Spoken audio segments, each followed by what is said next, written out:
પ્રમાણ આપવું પડશે કે એનામાં કોઈ અજબ શક્તિ છે, તો જ હું એને નમીશ. એટલે રાજન, તમારે આચાર્યની દીકરીનું પ્રમાણ જોઈએ છે એમ ને? આપવું પડે હો જગદંબા, પ્રમાણ આપવું પડે. આજે હું તમારા ચરણોમાં નમી જાઉં તો કાલે મારી પ્રજા પણ તમારા ચરણોમાં ઝૂકી જાય. અને તમારામાં કઈ પ્રમાણ જ ન હોય તો મારો રાજધર્મ લાજે જગદંબા. હું મારો રાજધર્મ નિભાવી રહ્યો છું, એમાં કઈ ખોટું નથી.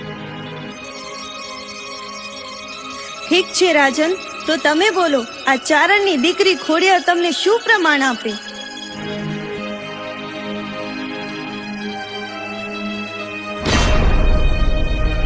હા જગદંબા, જોવો સામે દેખાય ખાખરાનું ઝાડ.